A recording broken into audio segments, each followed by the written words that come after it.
राष्ट्र को, पार्लियामेंट को, सरकार को जम्मू की आवाज सुनाने के लिए एक नया विकल्प जो लोग तलाश कर रहे हैं, वही एकम सनातन भारत दल ने दिया है। पिछले 10-12 वर्षों से जम्मू संभाग के व्यापक सशक्तिकरण की लड़ाई, सनातन संस्कृति सभ्यता के सशक्तिकरण की लड़ाई हम लड़ रहे हैं। और मुझे लगता है कि जनता पूरे तरीके से मन बना चुकी है कि बदलाव लाएंगे, और बदलाव का मतलब ना कांग्रेस ना Jugal Kishore.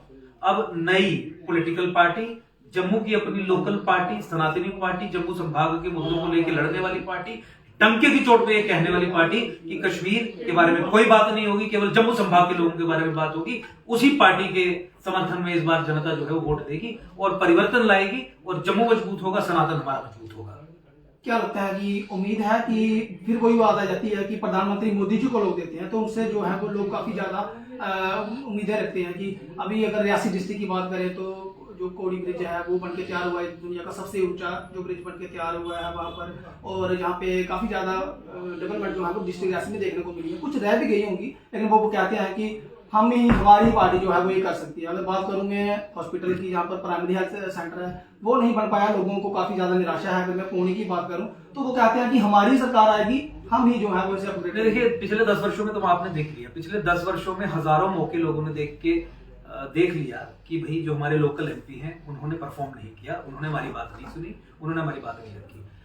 Primary health centre की बात हो, उसे अपग्रेड करने की बात हो, चाहे अस्पताल बनाने की बात हो, पौनी पावन नगरी में अच्छी हेल्थ सुविधाओं की बात हो, एजुकेशन की सुविधाओं की बात हो, और तमाम दूसरे इलाकों में भी, जब तक नेतृत्व स्ट्रॉन्ग, आर्टिकुलेट, लोगों के विषयों को बोलने वाला, डट के उसके ऊपर डिबेट करने वाला जब तक नहीं आएगा, तब तक इन समस्याओं का समाधान नहीं हो पाएगा। जब तक आप बताएंगे नहीं कि भाई हमें चाहिए क्या, तो किस तरीके से समस्याओं का समाधान होगा।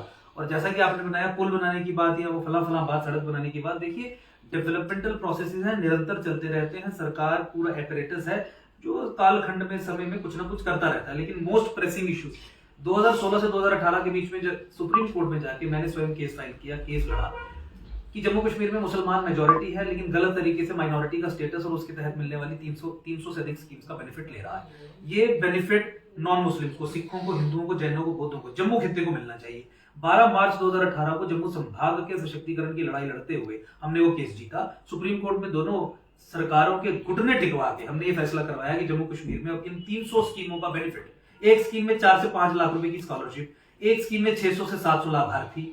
आप समझिए कि 600 से 700 परिवार एक स्कीम के बेनिफिट लेने से इकोनॉमिकली सफल हो जाते हैं। तरीन डेटा पर जिन्हें डोगरी चाहते हैं कि भाई एक स्कीम का फायदा मिले रहा है एक बच्चे की, तो पूरा परिवार तरीन, क्योंकि 4-5 लाख रुपए तो उन्हें बच्चे की पढ़ाई है, सेटल होना क्या होना। इस तरीके की 300 स्कीम, 300 से अधिक स्कीम्स, तो आप मल्टीप्लाई कीजिए हजारों और लाखों की संख्या में, और 10-12 साल के आप टाइम डोमेन में उसे डाल के देख लीजिए, तो लाखों की संख्या में यहाँ पे हिंदू, सिख, नॉन मुस्लिम जो परिवार है, जो माइनॉरिटी है कश्मीर में, उनका सशक्तिकरण होगा। इस संबंध में इस सरकार ने सुप्रीम कोर्ट की जजमेंट तक इम्प्लीमेंट नहीं की। 2024 में है, 6 वर्ष से अधिक, और जो 300 स्कीमों का बेनिफिट जम्मू संभाग के लोगों को मिलना है वो कश्मीर को दिया जा रहा है।